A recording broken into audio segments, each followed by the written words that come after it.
I think we'll just get started, see if it's recorded. So, okay. Hi, everyone. Like knowledge, to consider the flag which we meet upon. Brimbank, Boomerang, and Windry people. Let's pay respect to elders, past, present, and emerging. And look, going through the agenda today, there are several key items. Like the top four would probably be the budget briefing, the proposed planning scheme amendment for the Canley development, and the environmental health and immunization services and the advocacy snapshot. So that we're going to consider a lot more time in those today, from like 6 to 7 p.m. for the first hour, and then we've got a couple of reports for the remainder of the meeting. So cool. So most of our focus will be in the first four items. So we'll get started. Let's just start on the planning scheme, please. So Kelvin, did you want to present? I'll actually introduce Leanne, Madam Mayor, who's just got a very brief presentation of key highlights for councillors, and then we're happy to take questions or discussion.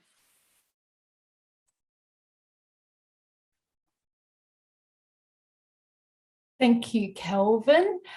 And I'm just making sure, can you all see the screen? Yep, great. Okay, so for the purpose of this briefing, I'm going to focus on the key issues as opposed to all the issues that we've identified in this report. And the key issues have generally been captured under the high-level themes of financial risk, uncertain development outcomes, that the development is too dense, and the limited planning role that council has. On this basis, I won't cover matters like traffic congestion, removal of the sugar gums, native vegetation and affordable housing. However, these and other matters are included in the submission. In terms of financial risk, the key issue is that Development Victoria have identified a range of potential community facilities that are not fully costed or funded. They have indicated they will be seeking council co-contribution, although the amount is not specified and hasn't been secured. They have also indicated that the open space and roads could be transferred to council for future ownership and or maintenance, which are not proposed to be built to council standards, include costly drainage systems and require ongoing contamination management. None of the community and other infrastructure identified in the amendment are fully costed or included in council's long-term financial budget.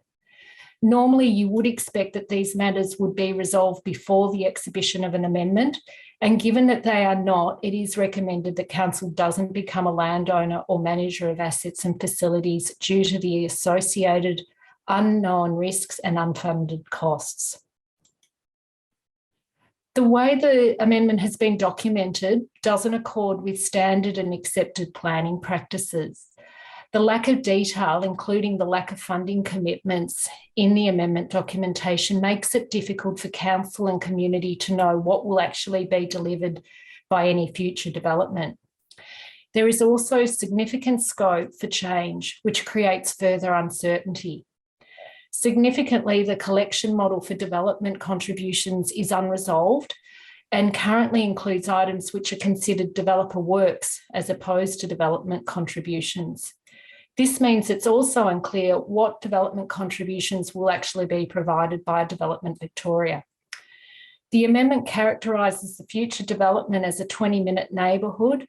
However, it's difficult to see how this can be delivered without state government investment in public transport, community services and infrastructure, all of which is unsecured. This also means that Development Victoria may not provide a multi-purpose community facility, which is something that the community has advocated for without significant co-contribution from government and presumably council. The submission recommends that Development Victoria be required to develop a detailed comprehensive development plan that accords with current planning practice and guidance in consultation with council, DELP and other key stakeholders, and that this should require a further statutory notification and exhibition process. A range of issues have been associated with the proposed density, which is considered too high. Issues include, but are not limited to, significant site coverage by the built form, minimal building setbacks, a reliance on the public open space, because essentially there isn't any private open space or very limited, minimal private tree planting and insufficient car parking. When planners have assessed the proposed Canley Townhouse Code, there have also been a range of concerns about overlooking access to sunlight and internal amenity. There are also a range of ESD concerns associated with the small lot housing code. The submission recommends a reduction in density, that the small lot housing code is not introduced into the scheme, and that a range of changes are made to the Canley Townhouse Code to address these concerns. And finally, Council will recall that it has written previously to the Minister for Planning, requesting that it be the planning authority and the responsible authority for this amendment. The Minister has remained the planning authority, and the amendment proposes that the Minister remains the responsible authority as well, except on minor matters, the issue being that that isn't defined in the documentation, so it's not actually clear really when Council would actually be involved in planning approvals. This situation limits Council's ability to resolve the type of matters that's raised in this submission, and has enabled Development Victoria to progress what is largely considered an incomplete, unagreed and substandard amendment in terms of current planning practice and guidance. Importantly, even if the amendment is approved, there is still further scope for Development Victoria to make significant changes without any statutory consultation with Council and community. The submission seeks that Council retain its responsible authority status, but if this isn't achieved, that the Minister should require an impact assessment to justify any further changes following a potential approval of the amendment, and that Council becomes a recommending referral authority.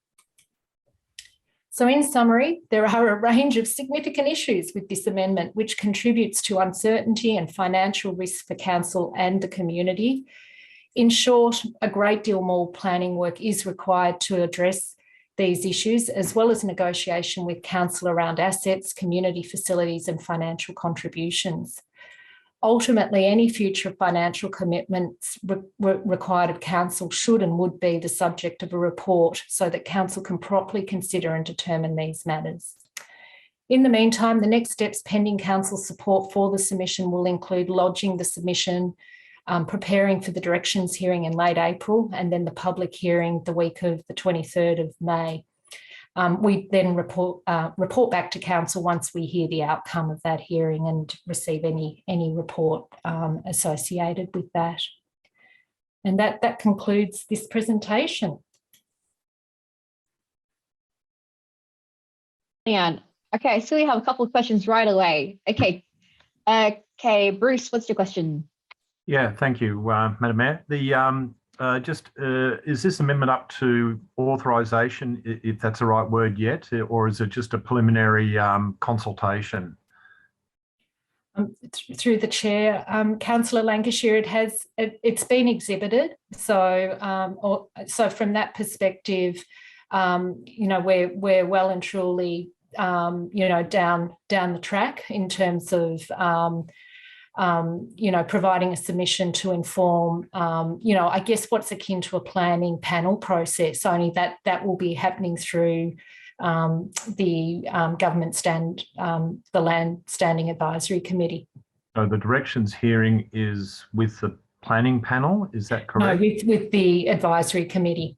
Advisory committee, okay, Yeah. okay. This sounds, can I just say it, bloody terrible for what's well down the track, is not far off the Minister approving it by the sound of it. Yeah, look, I guess it depends what the advice of the committee is and whether the Minister decides that further work is required on the amendment. And I think given the feedback that they'll receive about it, I'm not sure whether, the assumption might be that the Minister will just approve it. I think hopefully if the committee takes all of the representations on board, then hopefully the outcome will be that they need to go back to the drawing board. And it's probably, through you, Madam Mayor, it's probably worth mentioning, Leanne, the amount of time that they've allowed for the committee hearing. So initially it was quite a short committee hearing that was booked, and then that's now been extended to a couple of weeks or 3 weeks, I think. Up to 3 weeks, yeah. Up to 3 weeks. So that's an indication that the Standing Advisory Committee is expecting or has received more submissions than initially thought. And we've seen that, that's not unexpected given the vocal local community response to the amendment. Yeah, thank you. Trung. Mayor, Leanne, among a lot of being concerned, but one thing, could you comment or give us more detail relating to the small lot housing code? Now, I'm concerned on that mainly.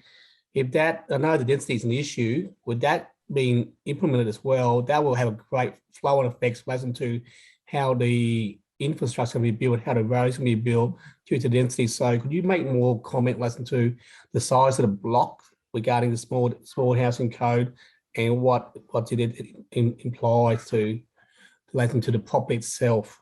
Yeah, look, I guess with that code, I mean, it hasn't actually been used in Brimbank, and our understanding is it's more typically used in PSPs. And I think our concerns with that, it's a combination with the Canley Townhouse Code and that code as well, working together. It really reduces ESD requirements. And so I think we're proposing that to not even approve the small lot code at all, but work with the Canley Townhouse Code to address some of the other issues that we've identified around, that poor internal amenity and the coverage of land and seeking different types of setbacks to achieve, a bit more private open space and the ability to have some canopy cover and to address some of the other amenity concerns that come with it. So yeah, I guess from that perspective, we're proposing that you wouldn't that wouldn't be, that the small lot code wouldn't be supported at all. Thank you. Just a quick question. Wait, two things actually. Are there any declarations of conflicts of interest for tonight's meeting? Okay, none. And whose iPad is that at the bottom? Does anyone know? Anyone using their iPad? Sarah's iPad, sorry. Sarah's iPad? Dan? Maria? What? Maria, you're on mute, but while you're jump off mute, I'll check if that's Julian Sakurai, he'll be coming back for the council meeting briefing element. I'll check if it's on Julian. Otherwise, I'm not sure. I'm sorry. No, it's not Julian. He's shaking his head. Oh, there he is. Sorry. Okay, I hope it's someone internal. I can double check on whose iPad this is. Let me come back to you. Okay, thank you. All right, Victoria. Thank you, Madam Mayor. First of all, congratulations, Kelvin, Leanne, and everyone involved. What a task to put all this together. Can't even start to imagine the amount of documents that you all had to go through. Very thorough, very comprehensive. Thank you, thank you, thank you. Can I ask you, what is the land use budget? The land use budget is where they define the proportion of land that's going to be used for different uses, but it also helps inform their development contributions as well. And it's interesting that you raise that, because I think that was one of the specific documents that was significantly lacking any information and detail. And I think overall it's the lack of completeness, and particularly when you compare it with other amendments, comparable amendments. And I think we put one in there for Hobson's Bay as a good comparison to what you would ordinarily expect. But yeah, it's even if you looked at what they've provided, it doesn't do what it is supposed to ordinarily do, but it is supposed to tell you the proportion of land that will be used for certain uses, and it's certainly meant to help inform the development contributions.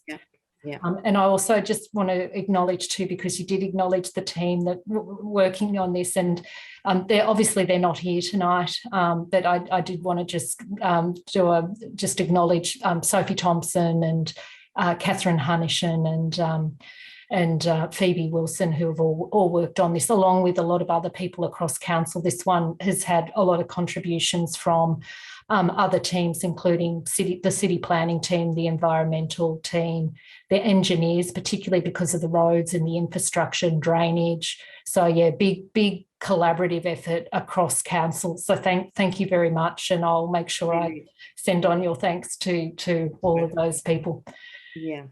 Another thing is, perhaps if I may share, you mentioned the financial risks involved to council and the community.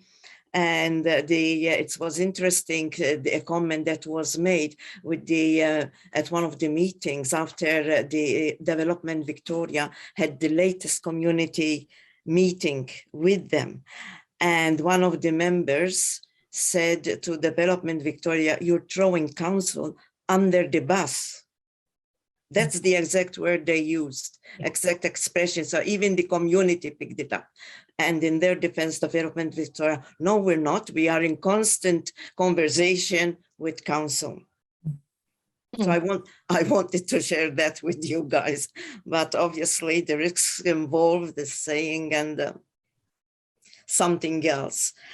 With regards to the recommendation to move the Gateway Hill flagship park and Reed Street active open space to encumbered open space, that's quite an interesting one. Now, does that mean that council is not approving of the sports facility or whatever they want to in that area, in the Reed Street area? Because the community expressed a lot of concerns there too. Yeah, it doesn't necessarily mean that the spaces can't be used for open space. It's just recognising that they are encumbered, and in this case, I mean that they're both obviously contaminated land, and the mound has well, they both got caps over them. The mound in particular has a webbing over it to protect, to keep the contaminated material on the inside of it. And I guess what we're trying to do is recognise that there are limitations in terms of what you can do on that space, and that they're not open space in the way that you would ordinarily expect it to be, where that they are able to be used in any in any fashion. There are limitations in terms of how these spaces can be used, and to some extent, we've identified that the type of infrastructure that they're proposing, particularly for the mound, may not be appropriate for that mound due to the limitations of the webbing that sits over the top of it and the type of protection that needs to be maintained on it. And there are other concerns that go with the management of that facility as an open space, and making sure that there are that there's occupational health and safety matters addressed through the ongoing management of that. I know that council's has received a report on both those spaces in the past, where there was a determination that it wouldn't be an owner of those spaces in the future because of the ongoing risk management issues that associated with the contaminated land. So, yep. Thank you, Leanne. Thank you, Victoria. I think we have to pass all things on. So, last question from me, and we'll move on to the next item. So, given the considerable community interest in the Kelly development. What is council preparing to, how are we responding to the anticipated community response? And what's the best case and worst case scenario? I guess in terms of the report that's proposed to go into chamber, pending, council's consideration of that, then normally what we would do is also have an associated media release with that. Given the interest in this particular amendment, it's assumed that that would probably get picked up by the media. So it will report on council's decision, and we'll be able to pick up on the detail of the submission pending, any changes that you make to it. We would then take that submission forward and prepare it for the actual, we'll call it a panel hearing, even though it's the Standing Advisory Committee's forum, but we'll take that forward for the hearing. And I guess it really comes down to, what the outcome of that is in terms of, what we say back to the community. Until we know what the outcome of that hearing is, it's difficult to, say anything at all other than just, this is where we're at in the process and this is how we're going about it. I think that's, it's probably more about just saying this is, these are the key issues in the submission. This is how we're dealing with it. And, our further report will be made to council once we know the outcome of it. Thank you, Leanne. That was great. Thanks to the team and the team effort. Well, now we'll move on to the budget briefing. Shane, if you're ready. Shane, Nicole? Yep, sorry. Yes. Yeah. So let me share screen and let me know whether this, can you see the presentation? Yeah, we can see it. It's full screen? Yes. Is that better? Can you flip back the other way around? Better. Cool, thanks. So yeah, councillors, as you're aware, the draft budget is listed on the agenda for this meeting. We've been through a number of workshops, 3 workshops so far with councillors, and just all I'll go through here is changes to the budget since that, and also an update on the comms and engagement following after council has adopted the draft budget for consultation. So just looking at the numbers in the budget, there's only been a couple of changes there. So rates and charges, that's something we always update because as we do supplementary valuations this year, they have an impact on next year's budget. So rates and charges have been updated, and also feedback from councillors last time regarding Brimbank Youth Council Forum. So we've added an amount of $15,000 into the budget for that. So that's the only changes we've made to the budget since the last briefing. Council also asked for information on consultation with the budget. So on the left-hand side, 19th of April, the council meeting, so assuming council adopt the draft budget for consultation, we'll then enter a 28-day consultation period through to, I think it's about, it hasn't got the date there, but till about the 24th of May. Consultation will be through our Your Say page. People will be able to lodge questions on that, and also submissions, and also request register for information sessions on that. Budget submission session with councillors. So that's what similar to what we have previously referred to as the Hearing and Submissions Committee. Councillors involved in the budget before will remember we used to have the Section 223 hearing, but we no longer have that as a legislative requirement of the new Local Government Act, but we're still following a similar process. We'll also run an online budget information session on the 2nd of May. People can register that through the Our Say page, and get an update on the budget through that.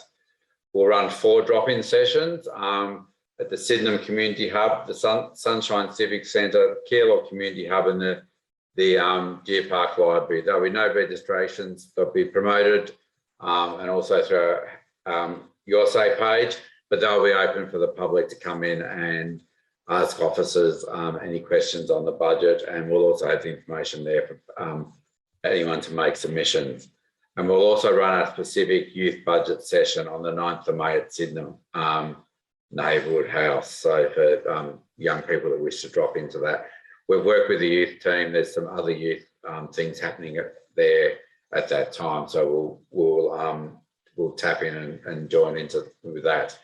Following that, and obviously hearing the submissions, we then propose that the draft budget be updated by the 10th of June with any changes, and then adopted by council as the final budget on the 14th of June. The budget briefing on the 14th of June and the council meeting on the 21st. So it's more those boxes in the middle. We talked about coming back to council with more detail around that community consultation. So just if there's any questions from councillors on that.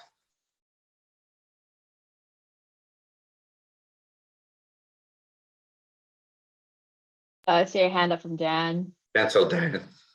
Thank you. Apologies, not to interrupt, but one of the other things that we're hoping councillors might be able to get involved in, and they've previously been successful for our COVID communications, is we'll be having some messaging developed to try and engage with some of our called communities.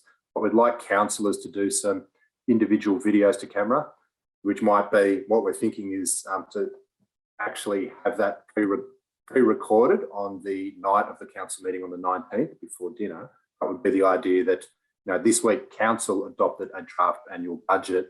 We are very keen to hear from you, your views, the things that we can keep changing track. Please get involved by, and then having that message in language by those councillors which are bilingual. That will be in addition, of course, to the Mayor, who'll be doing her own budget video intro for the council meeting itself, and then the Mayor's video message for the Brimbank News Monthly. So there'll be some additional work for Jasmine as well in terms of video. That can be distributed both through our social medias, but also stored on our online sites. So just wanted to mention those 2 additions. We'll be in touch with councillors to try and schedule diaries. Thank you. That's great. Just a quick question.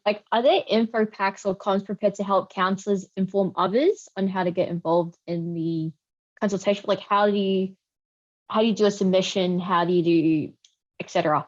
Yep. So we have some budget fact sheets on the council meeting day. We'll have a pack for councillors, which will include all the media releases and all that. But there's also a budget fact sheet. And one thing we are preparing this year is a budget summary document. So a more succinct overview of the budget, and we'll include that in there. That documentation this year, Madam Mayor, sorry, through you, is there's been concerted effort to make it very much plain English, very simple language to ensure that it's accessible. We recognise that we can't do all our documents in all the languages, of course, almost some 190 languages spoken within the municipality. But for those for whom English is a second language, we're very conscious of doing plain English, making it as accessible and using as infographics where possible. Thank you. Does there other questions on this slide? So you go. Thank you. Cool. Just so, yeah, we still do update the budget with forecast numbers, particularly because that reflects our cash flow. So there'll be some changes before it does go to the council meeting, but expect them to be minor. And then you'll see the final draft budget at the April council meeting. That's it from me. Cool. Thank you. All right. Anything from councillors? If not, we can move on to the next agenda item. Okay. All right. Next one. So next thing. What is the next thing? It's just to do with the Wait, can someone tell me what's on the next agenda? I can't look at my sheet. Environmental health one. So this is over to Kelvin in relation to the contract for immunisation and health services. Thanks, Fiona, and thanks, Madam Mayor. Councillors, this is a very significant contract for council and for the councillor's decision. Currently, our environmental health and immunisation services are contracted out to Kerno. We've tendered the contract, and Kerno were the only submitter. I just have a very brief presentation for a key issue that's arisen out of this process. Let me see if I can start my share screen and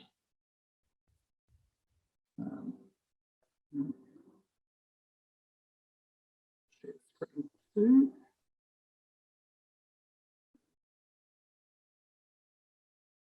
Councillors, do you have the full presentation there? Great, thank you.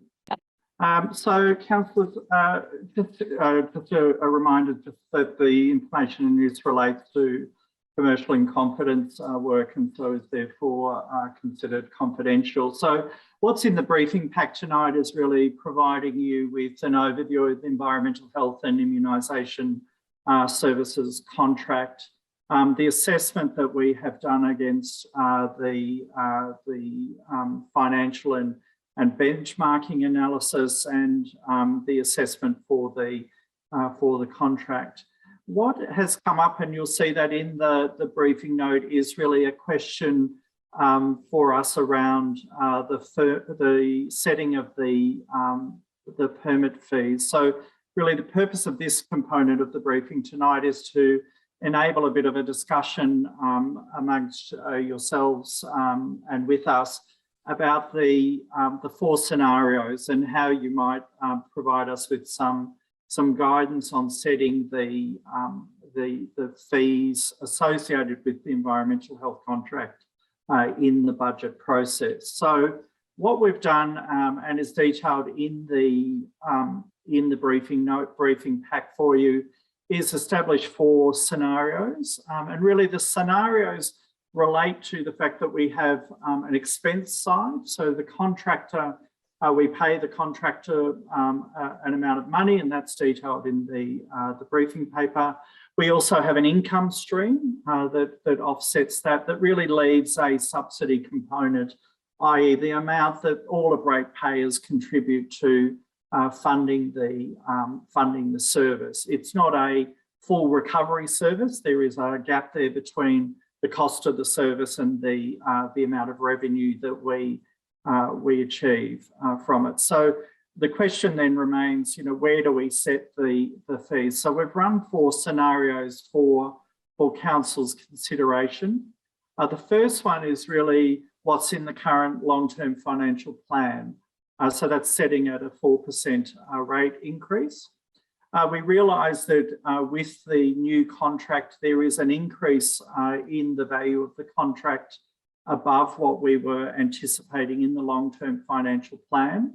And so we've run a scenario there around step change, which sees a higher increase in the 22-23 financial year, and then a return to the 4% each year for the long-term financial plan. The third scenario is really about maintaining the subsidy level. So that is really saying we already know that there is a gap in the dollar contribution from all ratepayers.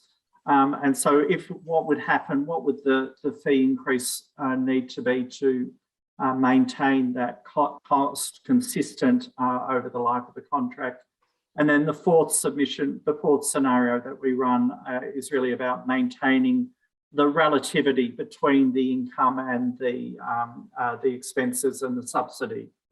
So in terms of what that looks like, scenario 1, as I said, is aligned with what's in the long-term financial plan, and that would be about setting a 4% fee increase for the 3 years of the contract.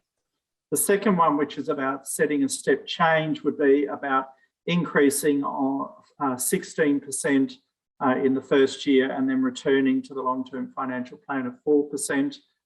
In terms of then maintaining the subsidy level, if we were to do that, that would require a 20% fee increase in the first year, a 7.8% fee increase in the second year, and a 9.25% increase in the fees that businesses pay in the third year.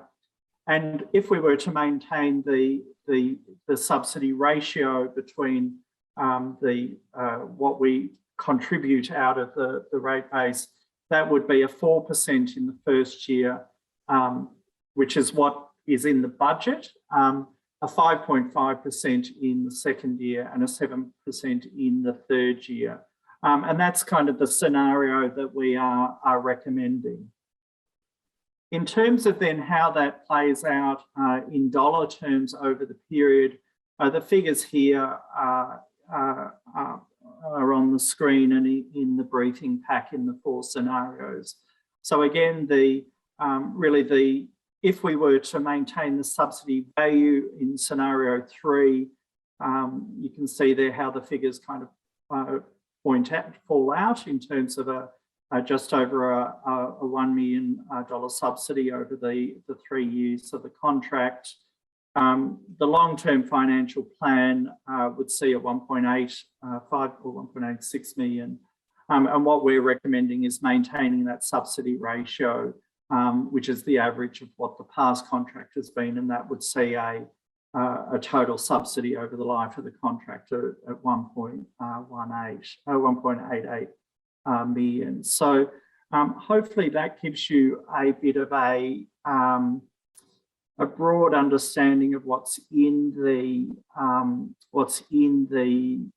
briefing note and the contract evaluation there, but we thought it was worth pulling out tonight in the event that you had any particular questions that you wish to raise.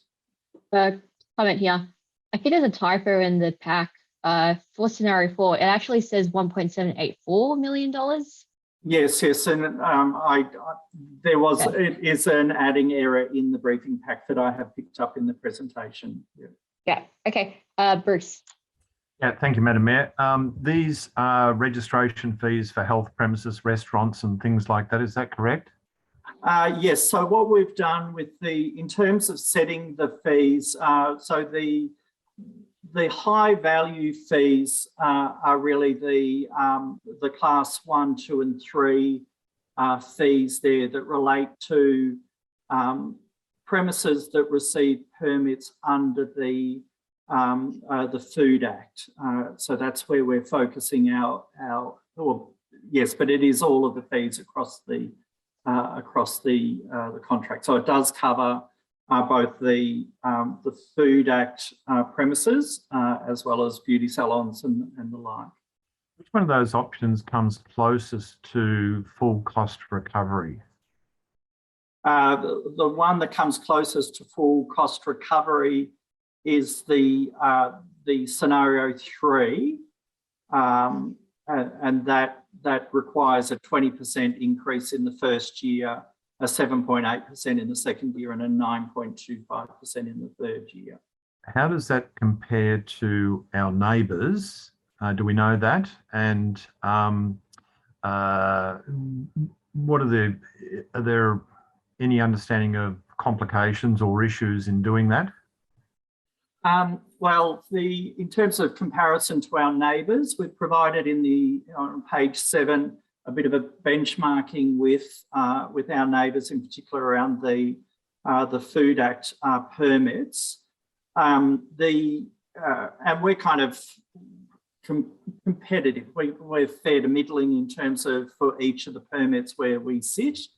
The risk of adopting an approach that is closer to full cost recovery is a potential reputational risk, kind of backlash from the community coming out of COVID, seeking a 20% fee increase on businesses that are seen as being hit hard by COVID and who during the COVID process we we actually provided fee relief to. That's one of the reasons our consideration in going for recommendation 4, because what it actually does is sets the fee increase consistent with the long-term financial plan in year 1 at 4% and enables the councillors in year 2 and year 3, i.e. subsequent budget process, to turn your mind to kind of how businesses recovered out of COVID and, you know, providing a above long-term financial plan increase to fees at that point. Thank you, Calvin. Thank you, Madam Mayor. Is there any other questions? This one, Sam. Yeah, it's just not a question, Madam Mayor, just to say, ask Kelvin is that always the case, or we have this type of situation before where it's only the one applicant in tendering for this type of contract? And what's the reason why we didn't have any other interest? It's a very specialist field. I wasn't here when we last did a full tender of this process, but sorry, I don't have in my mind whether there were other tenderers, but it is a very specialist field, and Curno are regarded as leaders in the provision of this service. What we're seeing is that it's become a highly competitive market where it's actually very difficult to find staff resourcing, both in terms of immunisation services. The nurses are off, you know, doing other things, or have actually left nursing just because of the pressures of the last 2 years. And similarly, environmental health officers are harder to come by, and that's a bit of an issue with how they're being trained up. The opportunity to train up environmental health officers has kind of reduced over the last 3 to 5 years. Thank you. Madam Mayor, if I could jump in with another one. Yep. Yeah, just quickly. Look, I like the principle of full cost recovery. However, I take the point raised by Calvin about coming out of COVID. So I probably, unless someone else has an opinion, I probably would stick with the officer recommendation. Yeah, I guess, like, Calvin, are you seeking just preferences from the council on which option tonight? In a general sense, I know that the briefing isn't a decision-making forum. I would point out that year 1 of scenario 4 at 4% is what's reflected in the budget process, and that the full, you know, what is being presented to council on Tuesday night for decision is accommodated within the draft budget. So unless there's any great desire to move away from 4%, then we're happy to leave it there. But you know, if we're not hearing anything dissenting from that, then that would be fine. That's probably all the guidance we need in relation to that. Okay, because like scenario 3 and 4, that has subsidy, right? They all require council to use ratepayer money, you know, the rate money, as opposed to the fees there to contribute to running the service. Yeah, I don't hear any dissenting views, neither do I. All right, that's okay. Thank you, Calvin. It's a contract. We'll go on to the advocacy snapshot report. Thank you, Madam Mayor. I'll just share the screen, but I believe Fiona will introduce the presentation, and then I'll follow in. I'm just going to give me a moment to get the presentation up appropriately. Thanks, Dan. So councillors, while Dan is just pulling that up, this is a new sort of snapshot advocacy report that we're going to be providing to you. So this is responding to some feedback around wanting to get a bit of a better sense of what's happening in the advocacy space. So we've got Illy here, who I think everyone is familiar with. So Illy has done a significant amount of work in the back end, pulling all this data together to get us started on this advocacy snapshot report. Thanks, Dan. So what?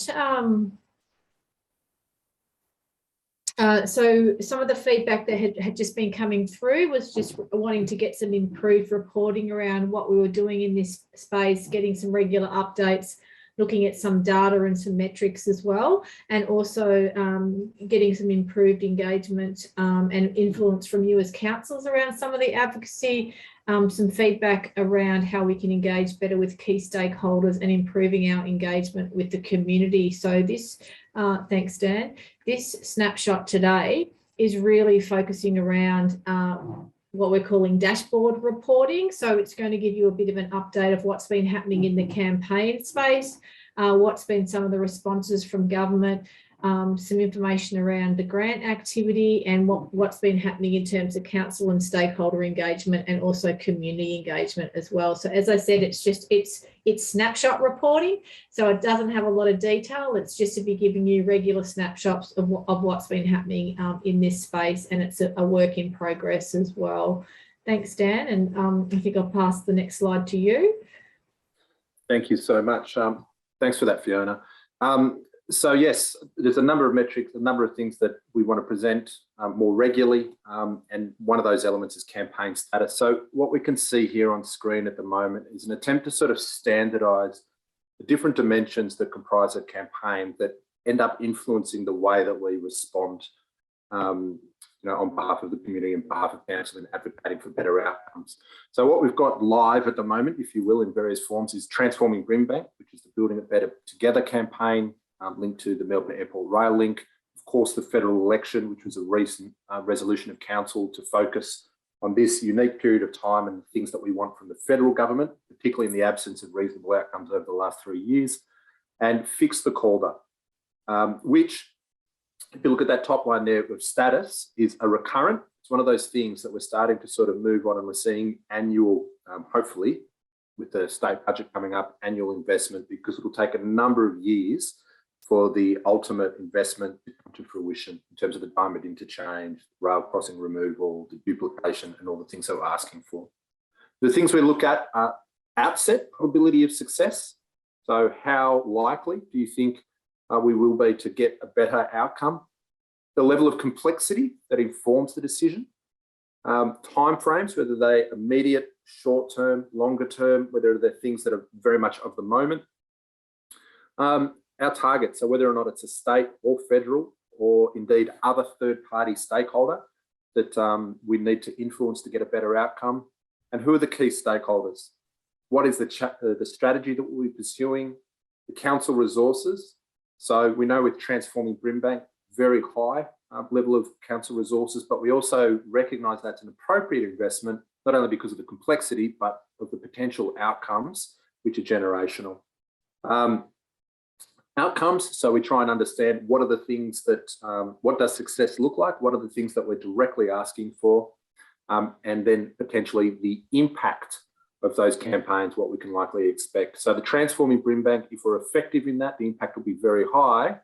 With the federal election campaign, we need to be mindful of our probability of success, but also the idea about, you know, politically as a safe seat, you know, what is the impact of any pledges likely to be within specific to the municipality of Brimbank, and it's relatively low, potentially all the way up to high.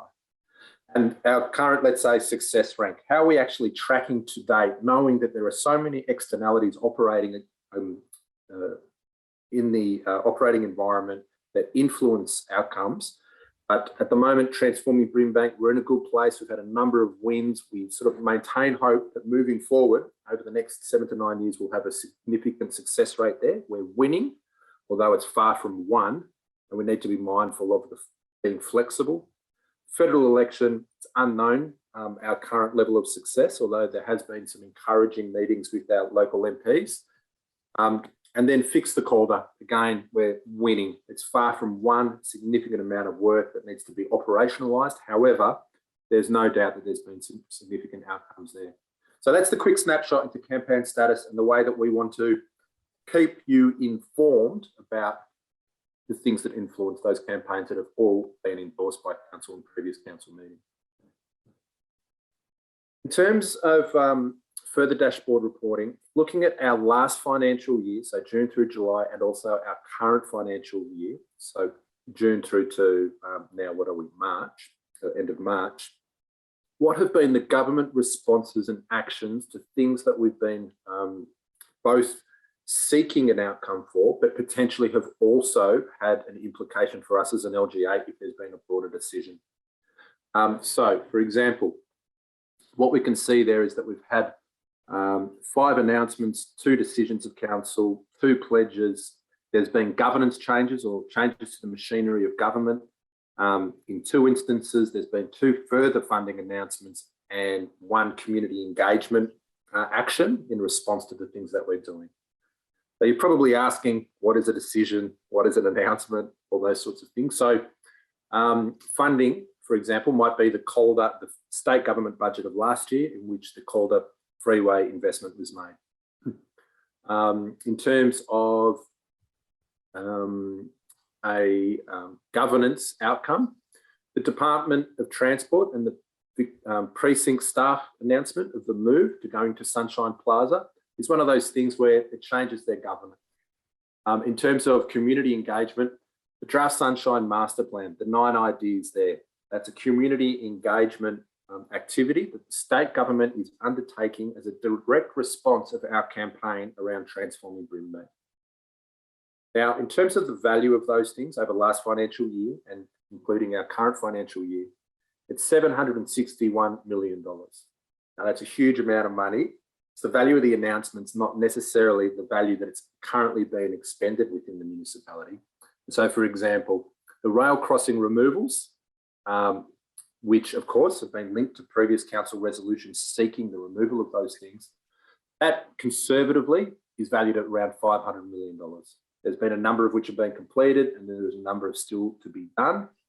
But that would give you an idea about what is this government, whether it's at the federal level or the state level, actually investing into the LGA of Brimbank.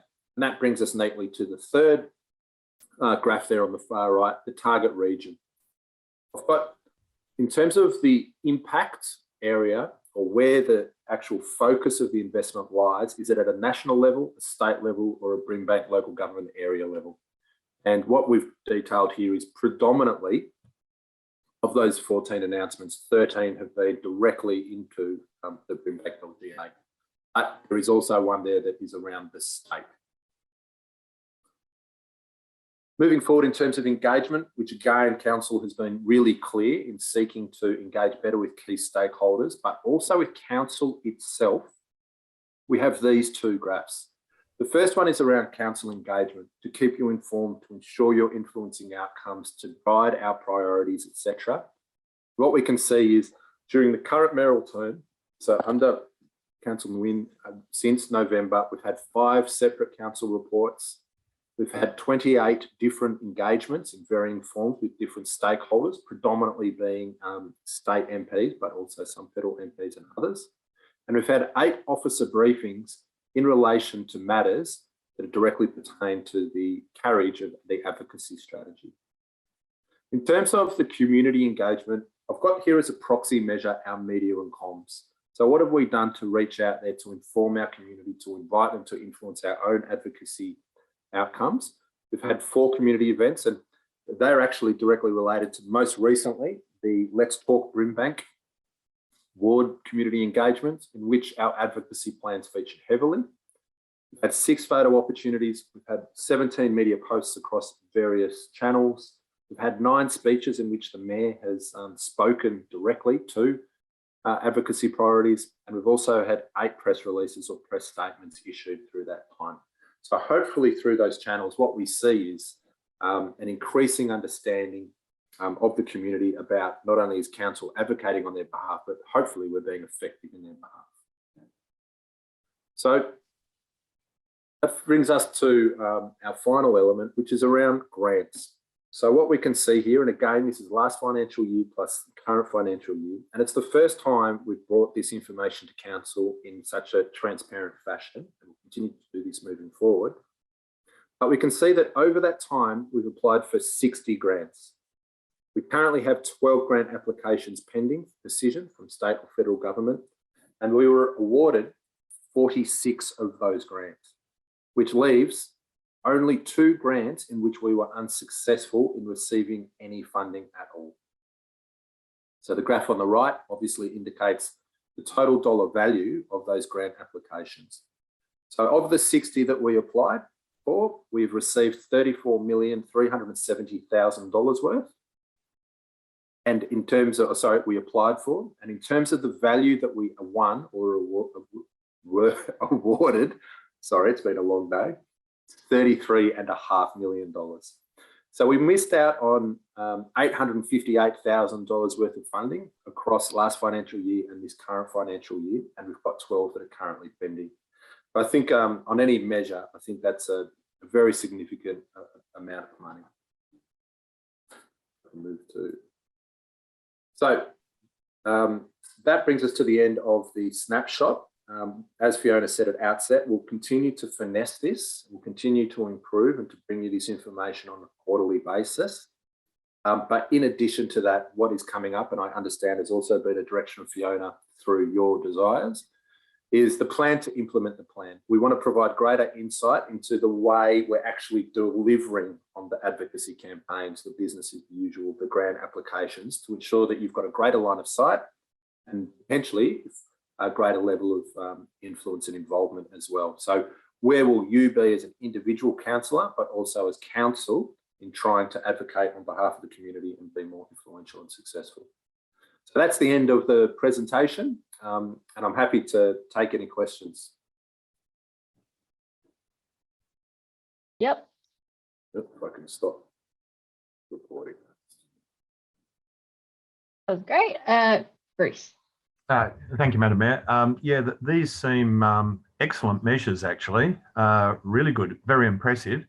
I'm just wondering about the stability. You say they're evolving, the stability of it. I guess going forward, I'd like to see, if you like, comparison with the previous quarter or year. I know we can't have the previous year because they weren't there. But the stability of the measures going forward, and so we can have some comparison of changes that might be occurring in the political space and changes to grants and things. Absolutely.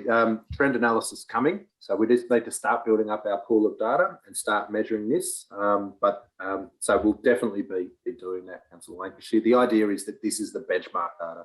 This is the baseline data. We might end up seeing, particularly around the campaignable stuff, but you will start to see over time variations in levels of success. And there's going to be times, and then that'll give us an ability to explain how those variations have occurred and for what reason. Thank you. Rebecca. Just wanted to say it's great to see these measures. It's great to see what our achievements were and are, and what our plans for future. And I mean, I do hope we're going to have a great future, but with 200 million for new infrastructure, good luck to us in this coming year. But this is a great to see this, Dan. Thank you so much. Thank you. Okay, yeah, absolutely. I agree. It's great to have this level of accountability and visibility of, like, what our efforts have led to. It's great to know stuff is coming in. I would just like some more details about just some specific timeframes. Like, I know you put the grant status, but like what was the time? Was it like from when to when? 75% of what target? Just stuff like that. And is this going to be made public, Dan? No, it's not our intention. I think in terms of promoting to, not in this form, let me say that way. So I think it's really important that our community understands the outcomes of council's advocacy, not only to see that the right thing is being done, but also to understand, again, for your word, transparency about the level of success that we're experiencing. However, the way in which we actually put that out there will be slightly different. So within our council budget, and our financial reporting, councillors can, community members, if they're interested, can see the recurrent funding plus the non-recurrent funding and the grant amounts that's put in within there. In terms of our reporting about outcomes of the campaigns, you'll understand that comes to council regularly in order to inform our community. But there is a competitive advantage that we're seeking here.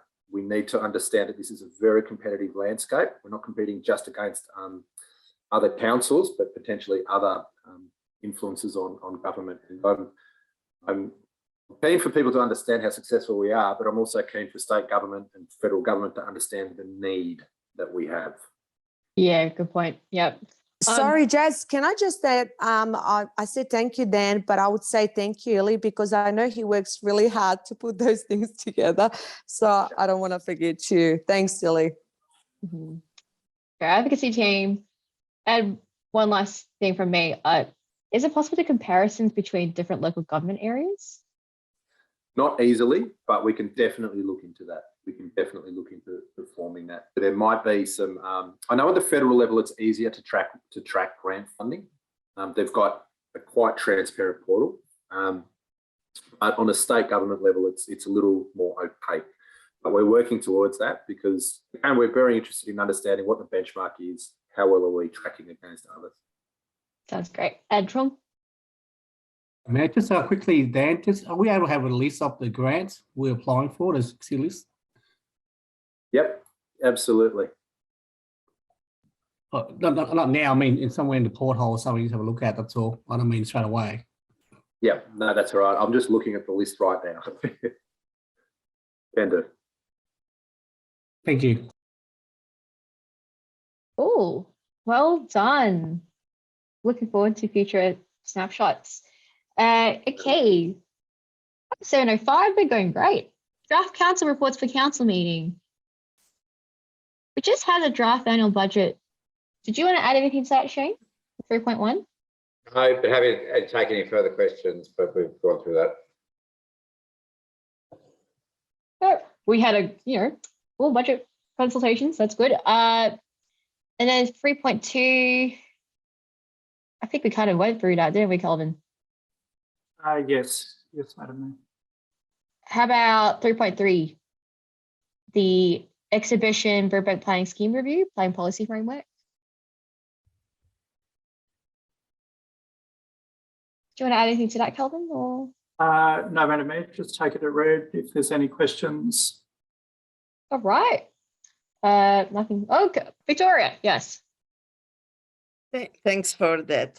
Kelvin, I understand that there is a directions hearing on the 2nd of May, followed by the panel hearing. Can I ask you, what is the purpose of the directions hearing within this context? Certainly. So a directions hearing is a procedural hearing where the panel lays out the details of the full hearing, including kind of timeframes, allocation of time to whom, order of being heard, and any particular matters that anyone who is being heard. So it's usually a procedural, purely to do with the process rather than the merits or the content of the hearing. Thanks, Kelvin. Thank you. Mm-hmm. Do you know of a hands? Okay, thank you. Dan, any comments on the governance report for April? No, Madam Mayor, only to draw councillors' attention to the councillor remuneration, which is noted within the report. It's only for noting as part of the recommendations, as councillors have no decision-making influence over this outcome.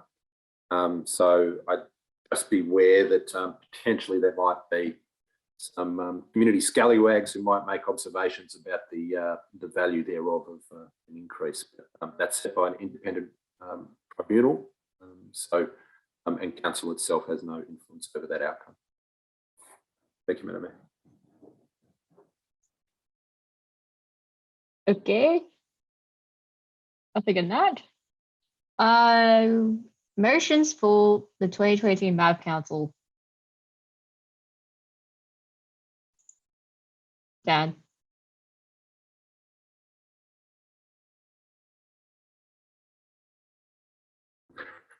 Sorry, Madam Mayor. I'm trying to multitask, which is causing me an issue here because I can only do one thing at a time. So I have your full attention. Sorry. Go ahead. Anything for motions for the MAV Council for this year?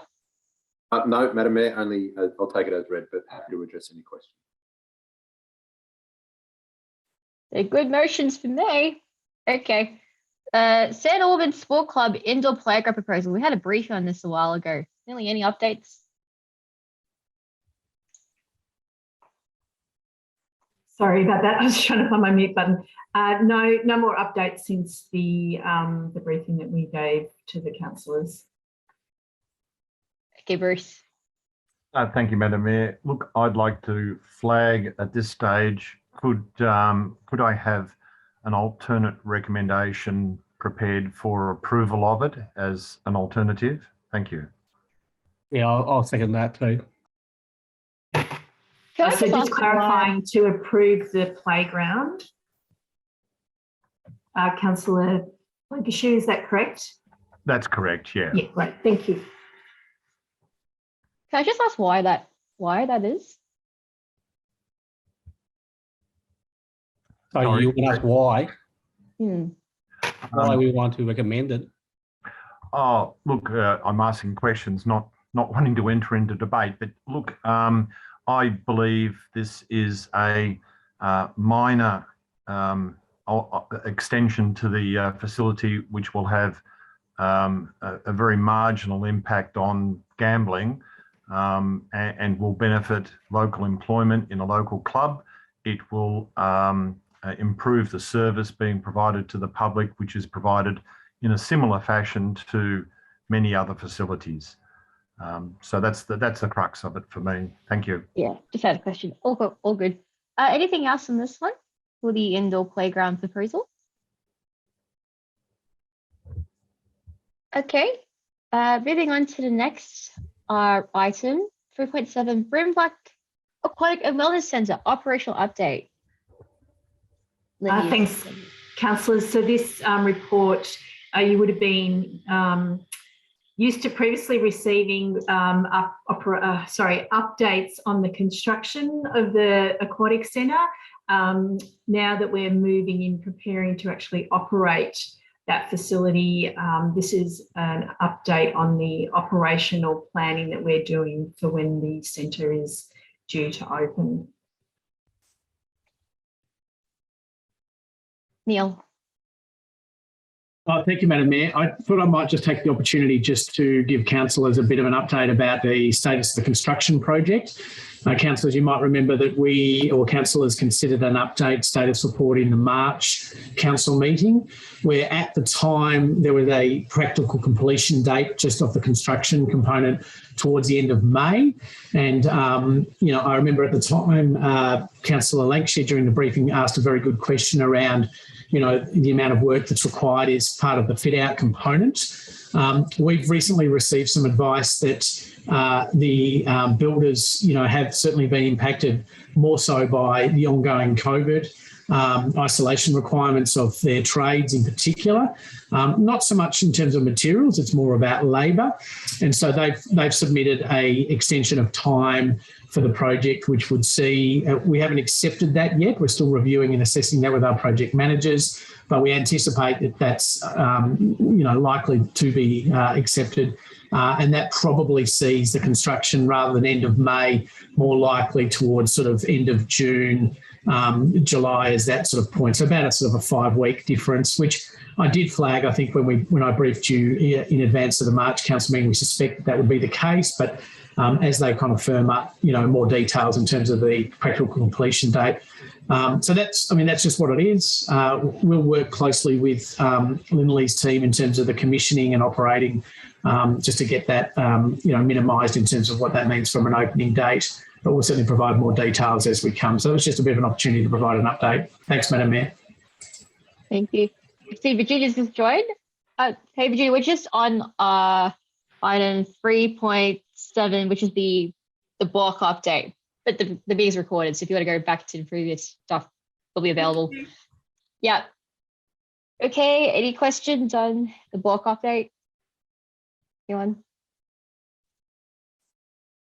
Does this push back our opening day by any chance, or? So we've never actually confirmed an opening date, Madam Mayor, because we want to make sure, obviously, any announcement of an official opening date, we can actually deliver on that, so to speak. So once we've got firmer details about practical completion and also the commissioning, we'll liaise with councillors about what the opening date's looking like. So we've always talked about, mid to sort of third quarter of 2022, but publicly we've said sometime in 2022. So we've never committed to a date for that very reason, that things can change, particularly in such a volatile construction sector with COVID and whatnot. So it's still this year, I guess. Okay. Now, and the next point is about the co-location tenancy. Thanks, Madam Mayor. So this report, Council has previously received this report proposing a tenancy agreement with distinctive options. As part of our requirements, we had advertised Council's intent to enter into a tenancy agreement with distinctive options. We haven't received any submissions regarding that proposal. So this is presented again to Council to consider finalising that tenancy agreement with that organisation at the new Aquatic and Wellness Centre.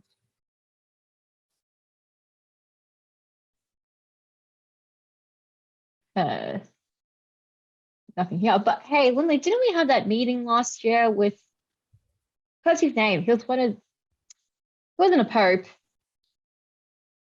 What's his name? We had a meeting with him. He did a lot of charity work, and he expressed his interest in Seven Space Walk. Father, what's his name? Father. Oh my God, yes. Father.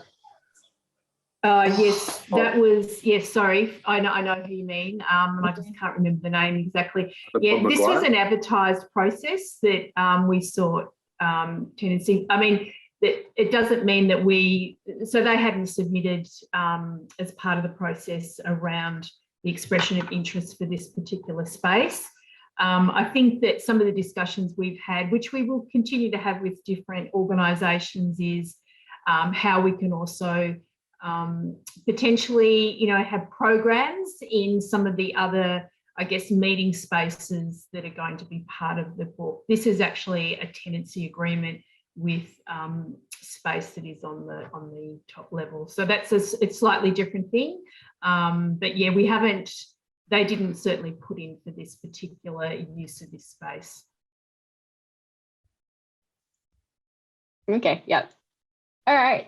I was like, I remember somebody reached out to us with the book like ages ago. It'll come to me in a minute. Yeah. Okay. Yeah, just want to make sure the people that have reached out, that we just keep them informed about what Council's doing with the book. And next one is the draft transport priorities paper. Thanks, Madam Mayor. So you might remember, councillors, we came and did a briefing presentation about a month ago just about revising and updating Council's transport priorities paper. So there is an existing transport priorities paper that was adopted in 2018, but with a number of different changes in the transport network. It was considered appropriate and good timing, particularly in the lead up to a number of elections this year, to update and refresh that. We had a fantastic session with councillors about some various ideas and considerations. We've pulled all those together and we've got the updated draft transport priorities paper for 2022 for consideration. And as we discussed, the process being recommended by council based on the councillor's feedback was we go direct to adoption of that, given the significant amount of consultation we've already done in the transport space over the last couple of years. But happy to take any questions or comments. We've got Adrian Ashford and John Liston on the meeting just to help with any responses. Thanks, Madam Mayor. Bruce. Thank you, Madam Mayor. Thanks, Neil. I was just when I was going through it, I was having trouble finding the reference to the widening of the Calder as you go through the Keilor Village area where the bridges are and it narrows. Is that covered or is that covered under separate wording? I just didn't see it, sorry. John, I might throw to you if that's okay. Yeah, so it references the Fix the Calder campaign, and I guess it would reference the items that we've been advocating for as part of that program. But if there's specific wording that would be like to be included, we can certainly make those changes. Yes, if it could be specifically stated of that widening of that section of the Calder, that'd be good. Thanks. Agree. And Sean.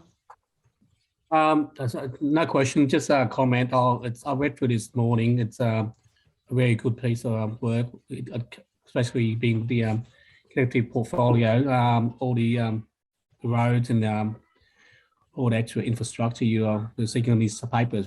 We cover well done. Thank you. Good job. All right, nothing else in this one. Draft for creating streets for people policy. How we bring better streets. Thank you, Madam Mayor. So once again, this was subject of a briefing to councillors, about a month ago, with very much the view to look at how we transform street networks into the future. So this is more of a policy setting and looking at how we actually rethink the road spaces beyond just vehicular use and sort of really encouraging, obviously, all of the organisation to then once councils, endorse this for community consultation and then subject to the feedback, we would then obviously look to embed that as part of our normal processes when we're undertaking capital works projects on particular roads, whether it's road rehabilitation or whether it's other kind of road related projects. So happy to take any comments or feedback. It is seeking council's endorsement for a subsequent consultation process, even though we have been through quite a significant consultation process in the development of the draft. We think it's important to put it out for further consultation prior to bringing back any submissions to council and a final draft for council's consideration. Victoria. Thank you, Madam Mayor. Neil, as a matter of interest, how do traditionally designed streets reinforce car dependency?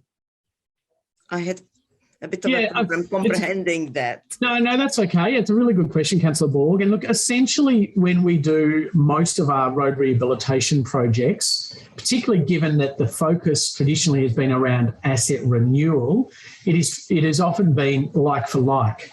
So if the footpath was 1 metre wide, we would generally go in and replace the footpath at 1 metre wide. We might continue to have the road the same width that was designed originally. Whereas, and Adrian Gray has joined us as well, and he might want to add to this. But what it actually enables us, the Creating Streets for People policy, is to rethink each street, depending on the hierarchy of that street, in the way that we can actually use that for, better outcomes for livability. And particularly greening as well. So, for example, if it's a particular street that's, has connection nodes, perhaps between a shopping centre and a train station, we might look to, if possible, widen that footpath. Perhaps we might look to include a reduction in the road width to include a bike lane, or we might look at reducing the road width to include some additional landscaping or tree planting to get better tree canopy cover.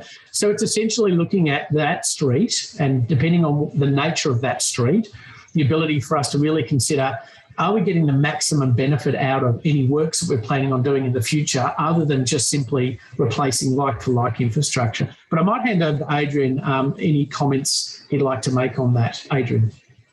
I think what you said, Neil, is pretty correct. And I guess it's in its title, Council for Creating Streets for People. So like Neil said, the road renewal program has really been fundamental about keeping streets as they are. But there's definitely a push to think about, well, how can people use streets alternative, in a way that's not based on a car, so walking, cycling, and that just needs to be considered a bit differently, and provide linkages through people's suburbs, and really try to encourage walking and cycling for those short trips, less than a kilometre or half a kilometre. Thanks for that. Thank you.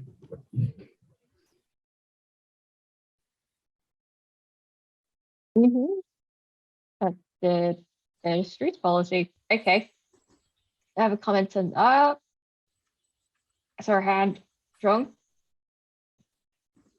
Since Adrian's here, I'll quickly add something, Madam Mayor. I noticed in the documents there's various pictures of different suburbs in relation to the street. For example, different suburb, Collingwood, Fitzroy. I've just been mindful, just a comment, Adrian, because our municipalities, the streets quite wide. If we proceed with walk path and bike path, where the opportunity arises, instead of narrowing the street, we opportunity to keep the road as it is. We just add on instead of shrinking it, where opportunity available us to do so. So, Council, I just wasn't quite clear. I couldn't quite get the. Are you asking that? Are we going to shrink the road where possible? Yeah, I noticed in certain areas in the cities, they have because whereas in our municipality, most areas, roads are quite large, not for average size, and and we do have opportunity, instead of going by the normal and do what everybody else do, we opt to rise, so we just plan better and implement both footpath and cycling and alternative mode of transport, but without shrinking the road where possible.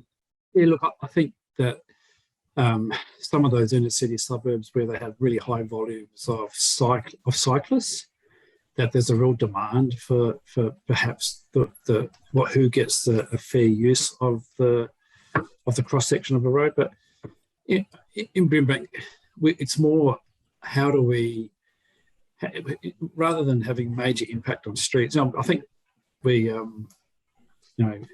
Hampshire Road, I guess, is one example where we have done that. We've changed the amount of car space for a street. But in the average suburban street, we'll be looking at how can the nature strip be reconsidered to provide both cycling and walking and tree planting. And if you think of some of the streets, say through Taylor's Lakes and Keilor Downs, there's some really wide streets there, and you could really do some interesting alternative, active transport facilities in those streets without impacting on the road. So we wouldn't be seeking generally in a suburban street to reduce the road width, but we might look at it in certain situations, I guess. The idea is more around, we've got some areas with really big, wide nature strips, but could we have a bigger footpath and less nature strip and that kind of stuff?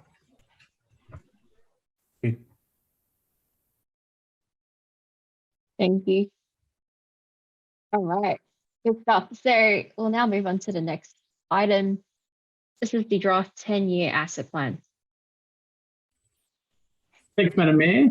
So yes, as the title suggests, this is Council's first 10-year asset plan. This is a new statutory requirement under the Local Government Act 2020 for Council to prepare a minimum 10-year asset plan. Asset management's not a new thing to Brimbank Council or local governments generally. We've always had asset management plans. This has really just formalised the process through the Local Government Act and did require us to undertake a deliberative engagement process as part of the development of the plan. It's very much aligned along with obviously Council's budget, and so the timing is kind of been aligned purposefully around the adoption of the draft budget, hopefully the endorsement of the draft 10-year asset plan, which would also go out on consultation for 4 weeks, and we'd bring that back with the submissions and any changes to the final draft for Council's consideration. It does need to be adopted by the 30th of June this year to meet the requirements of the Local Government Act. We were fortunate and well structured to have so much interest from the community as part of our community panels back in late November, December, where we had, in fact, we had more than 80 community members involved in 3 workshops to help us formulate and manage the development of the 10-year plan, and essentially all the officer engagement in pulling together what we originally had was sort of 4 separate asset plans into this overarching 10-year plan. So happy to take any comments or questions. We'd have Dominic DiMartino present tonight as well if there's any questions or comments.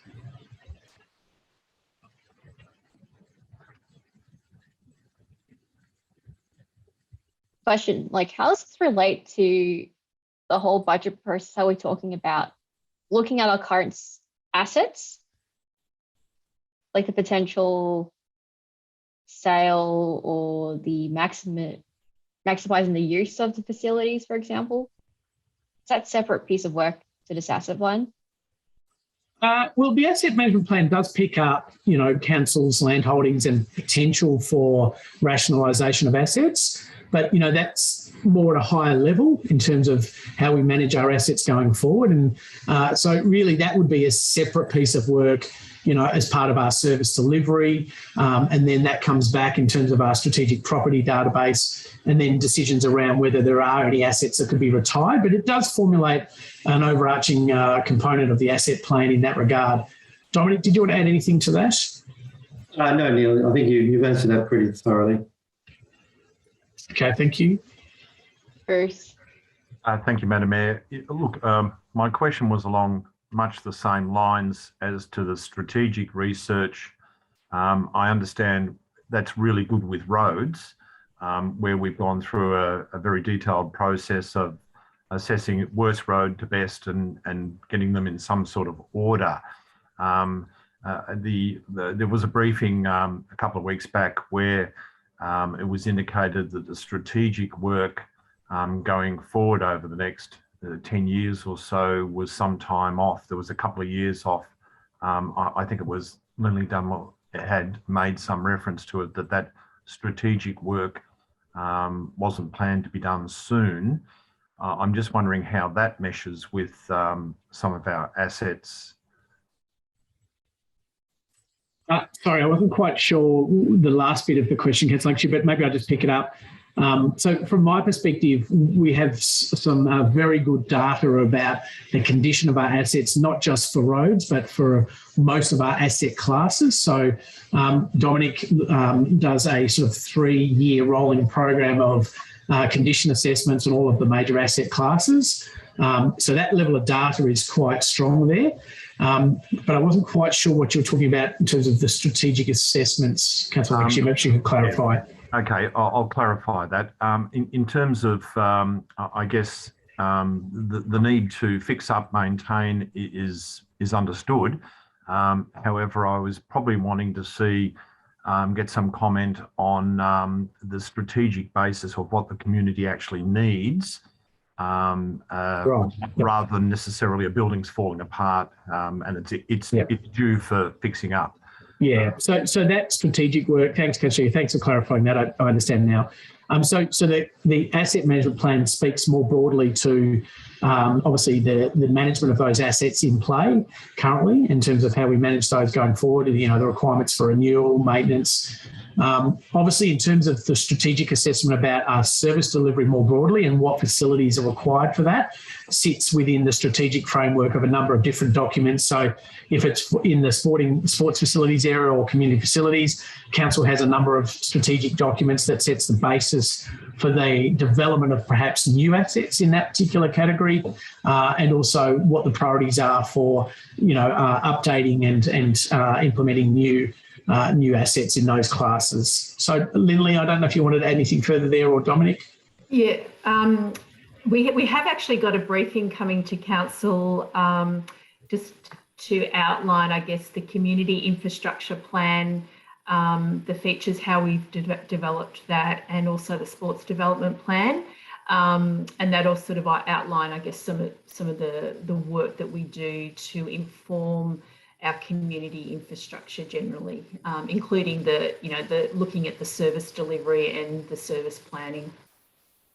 Is that okay, Brist? Is that a yeah? Thanks for that. Thank you. Nothing else for the 10-year draft. That's a plan. Any further questions? Send it through. Okay.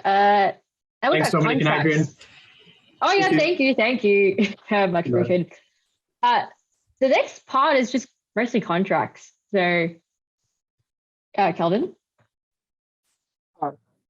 Sorry, Matt. I jumped in a bit quick. I just failed to mention earlier when I was talking about the health contract that will include some commentary about the increase in that that contracted service in the budget papers that come forward as well, just for transparency. Fiona? Oh, thanks, Madam Mayor. Just to let councillors know, you'll see that those tender reports are now part of the pack. So what we're trying to do is, in the past, you would normally get them on the Friday before the council meeting. So now what we're intending to do is make them part of the normal pack, and it would only be by exception that you might get one on the Friday when we're right down to the wire to get it in to award it in time for a service. So it'll just give you a bit more time to read them. Yes, that is very much appreciated. How much has it increased the budget by, Kelvin? Sorry, I'll have to go back.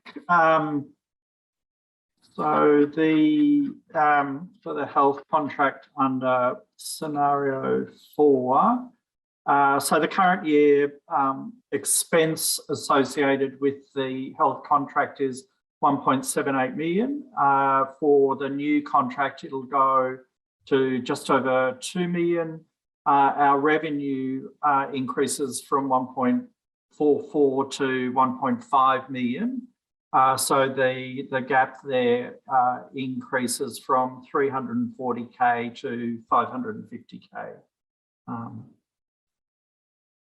So that's detailed in page 10 of the full agenda pack. But that has already been accommodated within the draft budget that has been prepared and that you've seen. So it's no change to the draft budget in relation to the health cost, environmental health contract cost. For scenario 4, right? Yes, Madam Mayor. Okay. Any questions, councillors? Okay, no, it's moment. Fiona, did you want to bring anything up tonight? Yes, thanks, Madam Mayor. Just to remind people that we do have Easter, and so if there are any alternate motions, it's great, Councillor Lancashire, you've mentioned one already, but if there are any alternate resolutions that you needed assistance with, if you could let us know by 12 o'clock tomorrow, so that it gives the team time to do it, because we're obviously back in the building on Tuesday, which doesn't allow much time, so that will be pretty tight for the team. And just my only other one is just to wish everyone a safe and happy Easter as well. Enjoy the holiday, Neil.